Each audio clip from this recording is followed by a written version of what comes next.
Wala namang manonood sa akin, hindi naman ako interesting. Wala namang manonood sa akin, hindi naman ako artista, hindi naman ako sikat para lang mag-video na nagtitimpla ako ng kape. Eh ano naman? Ano ngayon? Kung yung iba ginagawa na nila kahit di pa sila sikat, di naman sila interesting, pero ginagawa nila. Sa kasalukuyan, kamusta kayo Martians? Welcome back to the 365. Overexposed siya. Okay, so nag-upload ako ng vlog, a regular vlog using the DJI Osmo Action 5. I'm thinking about vlogging for the next at least 3 days. Gamit ko ito lang. But as per using it yesterday as a vlogging cam, alam mo, sobrang gaan. Sobrang hype. Sobrang hindi ako noticeable, unguardable. At saka, battery life is good so far. But, if you think na you want to see me vlog with this for the next few days, kasi gagawa tayo ng main verdict review about this, gagawa rin tayo ng comparison video sa Osmo Pocket 3 on this. Well, for starters, kahapon pa lang nakikita ko na kung ano yung mga kailangan. So far, wala pa ako nakikitang mali. Kasi, hindi ko pa siya, ewan ko, wala pa naman. Ano pa lang naman, as per reviewing the footage na shoot ko yung vlog, it's good in low light. I think, especially nowadays, yung mga camera ay medyo advanced na, especially talaga in low light. Hindi na ganun kasakit sa mata yung grain. And I don't think that for a vlog, grain should be a problem. For professionalism, for professional outputs, grain is a problem. But for daily vlogging, for normal day-to-day use, normal conversations with people, I don't think that grain should be a problem. And of course, if you want the best quality, always film at the best spots na may mga magagandang tama ng ilaw. But so far yesterday, okay naman yung output niya. Acceptable naman siya. Okay siya for me. But let's try. Kasi alam niyo, nandun ako sa part na kinakabahan ako na baka mag-vlog ako. Halos buong taon nang ito lang ang gamit or hanggang matapos. Kasi ang drawback nga lang, I don't think I'll be shooting B-roll na ito yung gamit. Of course, it's going to be a talking head camera, a creative shot camera. But for B-roll, syempre, A7S III pa din. It's still the king.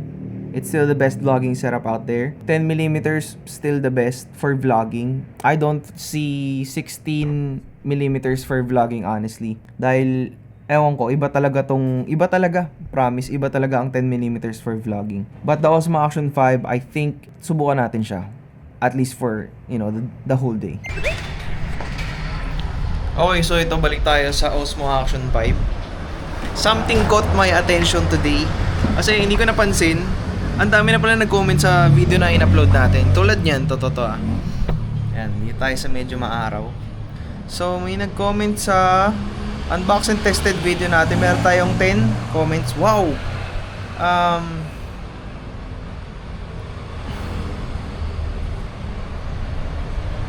Saan natin yung mga nag-comment?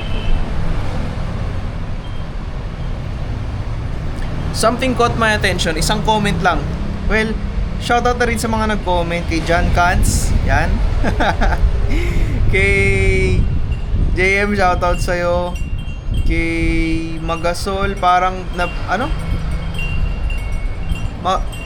Magalso TV, parang nabitin ako sa video, boss. Well, mabibitin ka talaga. Ay, tama, parang nung una ini-edit ko pa lang, parang feeling ko parang deserve niya ng 45 minutes. Kasi, yung vlogging kasi din ngayon, parang okay lang na mag 20 minutes pataas, 10 minutes pataas. Kasi yun naman talaga yung very reason ng vlogging.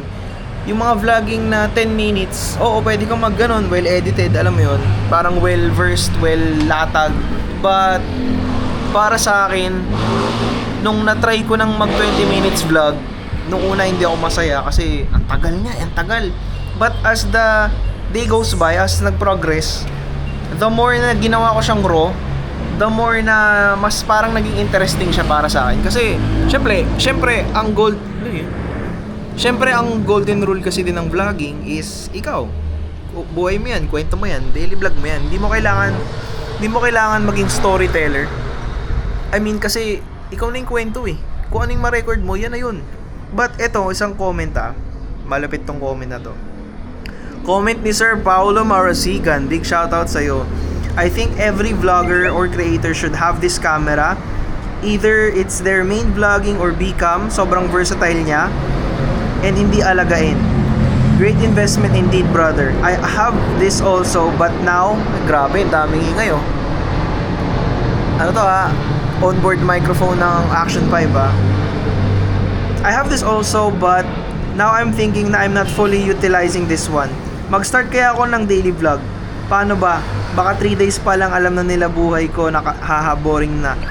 Well, sir, ayun nga kasi that's the problem of a lot of vloggers. Akala nyo boring na. Akala nyo boring. Akala nyo walang manonood. Yun yung problem. Iniisip nyo kasi yung manonood. Kung iniisip mo, kaya ka mag-daily vlog, is gusto mong ma-document yung mga nangyayari sa buhay mo, partly na rin na dapat ano lang siya parang 5% entertainment, 95% you. Though, it's hindi siya narcissistic kasi. Kumbaga kasi, kaya nga tayo may kanya-kanyang buhay. Kasi kanya-kanya tayong kwento. Kumbaga iba-iba tayong libro sa isang malaking library, sa isang universe. Alam mo yun, iba-iba tayong libro. So, hindi mo na dapat maging concerned kung boring ba ang buhay mo o hindi. Kasi in the first place, nung pinanganak ka pa lang, hindi na yun boring. It's a life. It's life. Parang para sa akin ganun. Kung mag-daily vlog ka naman, why not? The first problem about daily vlogging is thinking about kung ano yung i-record mo. I'm for sure, hindi naman kayo masyado nanonood ng mga daily vlogs. But kung titignan nyo yung iba kong vlogs, yung mga simpleng tasks na ginagawa ko sa buhay ko, ginagawa ko na siyang vlog. Like, bibili lang ako ng kape, lalabas ako kasama yung tropa, bibili ng Action 5, or may shoot ako, yun, may ganap, mas maganda. There are days as well na feeling ko, sobrang boring ng vlog kapag wala akong ginawa. Kaya nag-iisip ako ng topic. I always strive every day na there's something to talk about, there's something to share with you guys, there's a lesson to learn kung ano man nangyari today, kung ano man naging plot twist. Like, tulad nito, it started off with an A7S III, now we're vlogging with the Action 5. I'm thinking about vlogging for the next 3 days or 4 or 5 days na ako sa Action 5 lang ang gamit. Kasi nga right now, it's very convenient, sobrang liit. Yun nga lang, ito, nag-aalala ako sa mga background noise, aeroplano, dumadaan ng sasakyan, and syempre, ayun. But back to you, sir. If you're thinking about daily vlogging, kung ako sa'yo, susubukan ko na, gagawin ko, nang hindi nag-iisip kung ano man ang i-record. Basta, lahat ng task, lahat ng pwede mong gawin, gumawa ka ng ganap, yun na yung vlog. The problem is kasi, kahit before ako naging problem ko rin, kaya hindi ko na panindigan yung daily vlog these past years. Kasi, pinag-iisipan ko masyado, ay, kailangan maganda yung ganito, kailangan perfect yung ganito, kailangan maganda yung kwento, kailangan may VO. But the challenge about daily vlogging is, first of all, realizing how grateful you are na may araw ka today, na nagising ka today. Second of all, is finding the story, finding the best part about your day, and making a whole new monologue or even a whole topic about it. Para sa akin, ganun lang naman. Kaya, kayo mga nag-iisip mag-daily vlog dyan, try nyo lang. Wala namang masama, wala namang mahusga, wala namang may pake in the first place. Your first 10 vlogs, your first 10 daily vlogs are probably going to suck. But it doesn't matter because it's part of the story. Every journey starts at level 0. That's why, you really have to get to 100, to 150, 160, and even you really have to get to 365.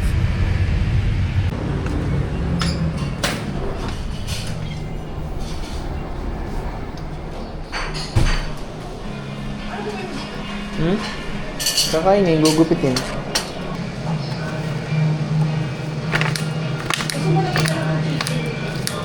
Pwede.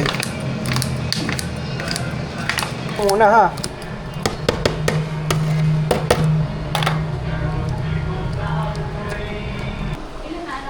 Simpleng pagkain lang, salad, lamisa, itlog. Daing na bangus, leftover na Max. Okay, so ngayon ko lang kayo nabalikan. Kasi eto ko sa edit ko. Tapos na ako. Nag-chop-chop na lang ako. May color grade na meron ako i-share sa inyo. Meron akong dinownload na plugin para sa Premiere Pro. Hindi ko siya dinownload binili ko siya para ma-activate ko yung license. Ang tawag po dito sa plugin na to is Real Smart Motion Blur. Honestly, pwede ko naman gawin yung motion blur sa videos kapag nag-speed ramp through After Effects. Dadaling ko pa siya sa After Effects. And honestly din, ang hassle nun, especially if you wanna work fast, dun ako nahahaselan. Sana si Premiere Pro magkaroon sila ng motion blur or pixel motion blur, so to say, sa loob na mismo ng Premiere. But kailangan pa kasing, it's either ima-manual mo sa loob ng Premiere Pro or yung buong sequence, render mo, dali mo sa After Effects, tapos doon mo lang i-apply yung blur. It takes a whole lot of process. But, itong na-discover ko, yung Real Smart Motion Blur, sobrang solid niya. Yun nga lang, yung price. Ang sakit sa olo ng price. But business-wise, we gotta invest. It's a good investment naman, I think. And lifetime na yung license. The same as the Enhancer Pro. Kung di kayo familiar sa Enhancer Pro, yun yung mga film emulation type shit. Pwede kang maglagay ng grain, halation. Sobrang solid ng Enhancer Pro, honestly. Though nagagamit ko lang siya for personal projects if I want to make things cinematic, so to speak. But right now, ito, quick preview ng ginawa ko today. Super, yung mga part lang na may yun. Wala pa tong sound design. Sobrang defensive ko. Magpapakita kasi ako ng output, kaya sobrang defensive ko. Yeah.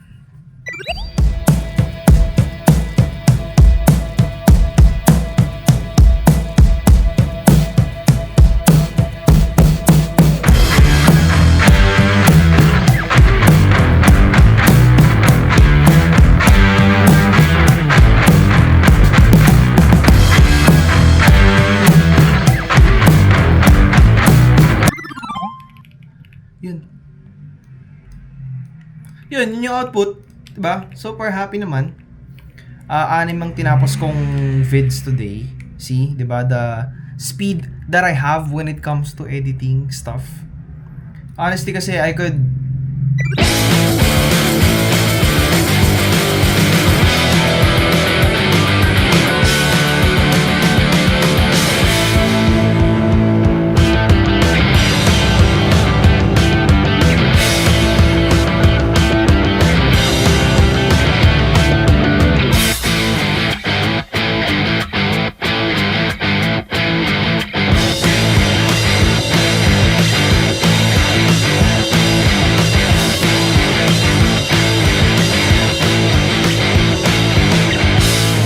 edit a video for maybe a month just to perfect it, but sa larangan na to, on the professional side, showing you guys the professional version of Marco Mars.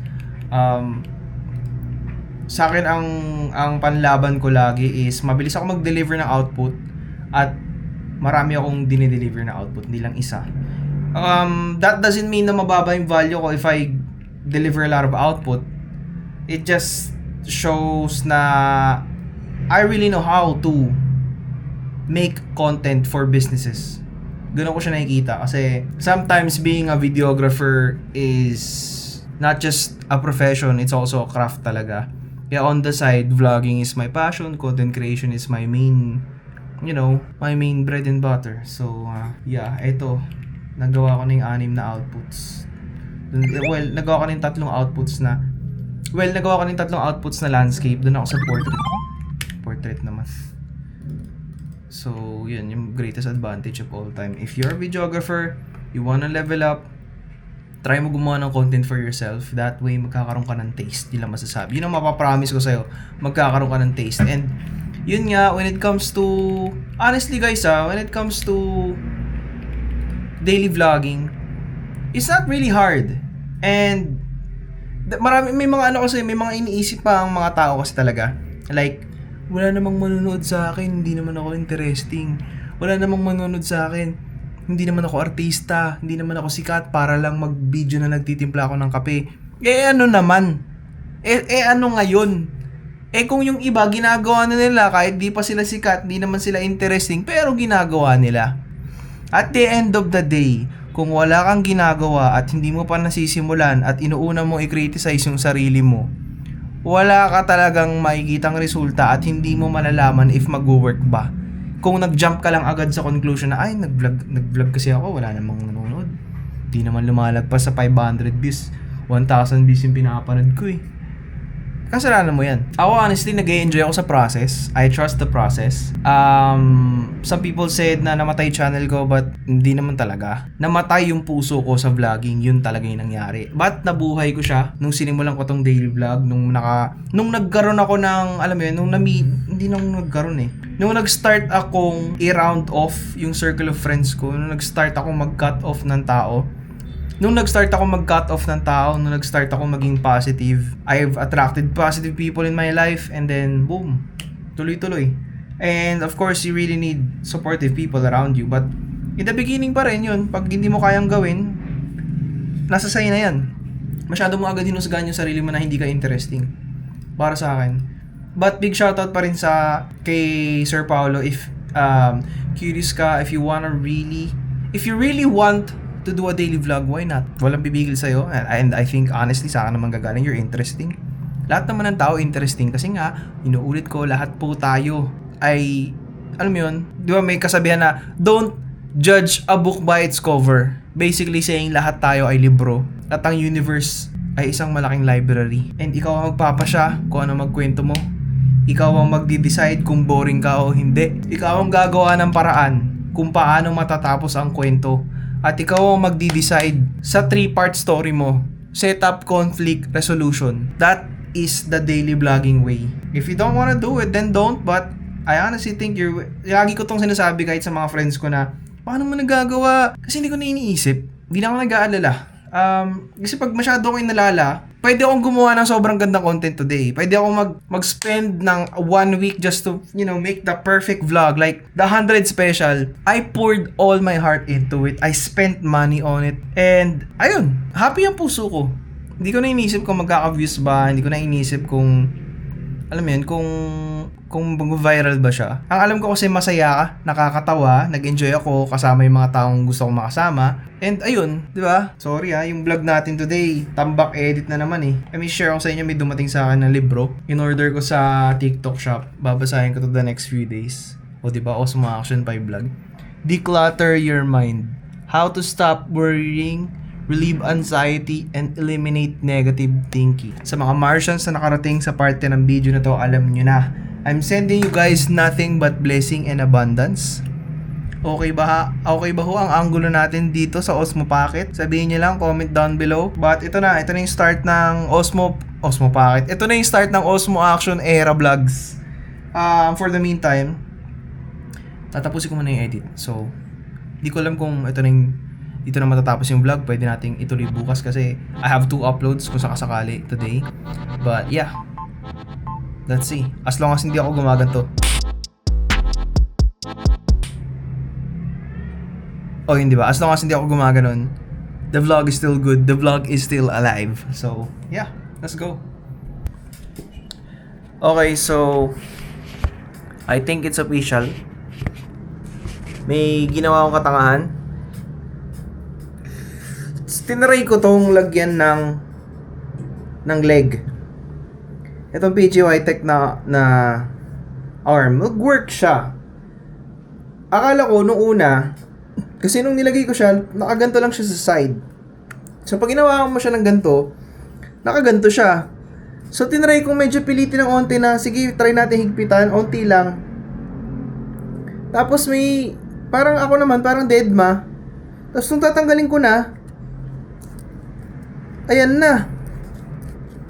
Ayun. Oh shit!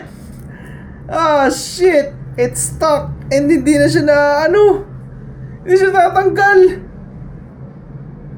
Hindi ko na alam gagawin ko dito, guys. Comment down below kung nakarating kayo sa part ng video na to. Kasi hindi ko alam gagawin ko. Ah, shit.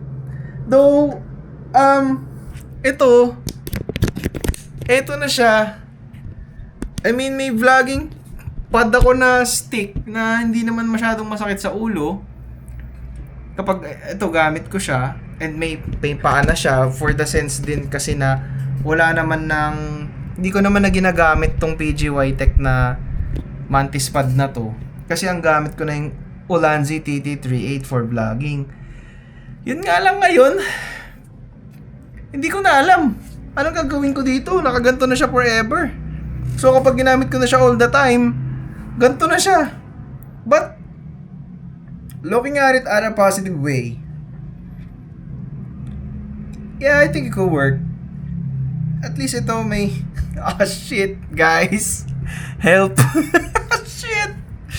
Though, I think, yeah, ito, it works, diba? Oh, sample, oh, lalakad ka. Ganyan, syempre, di tayo sa may ilaw para hindi ako mabwisit sa grain.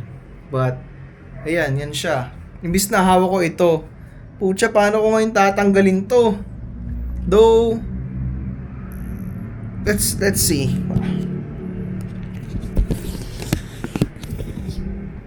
Uy! Yun. Yung sinasabi ko. Ako yung papansing turista sa isang lugar na napakaganda tas papansin. Diba? O, papansing turista. Oh, shit. Papansing turista. Nakasay sa loob ng nagmamotor. O kaya nagbabike. O kaya na pa pwede. Diba? At least, I don't know if it's good, honestly. And hindi ko alam kung narinig ba ako ng klaro. Ah, shit. What have I done? Man. But honestly, wala naman din kasi akong tripod. Wala rin kasing tripod si Osmo Action dahil hindi naman siya meant na magkaroon ng tripod. I mean, it can, but tulad nito, yun nga, may permanent stand na siya na I hope sana hindi permanent. Kasi it's gonna be a problem. It's going to be a problem. Dahil mounting point ko to for other accessories. Shit. Fudge! Anong gagawin ko, guys? Comment down below. Hindi ko alam. Oh, man. Oh, boy. Hindi ko talaga alam. But, hey, you know, on a positive note, pwede ko siya itayo ng ganito. DC style. Let's go. Oh, man. Oh, shoot. Bibili talaga ako ng cage para dito, para ma-mount ko siya sa iba-ibang parts kung saan ko siya pwedeng i-mount, you know.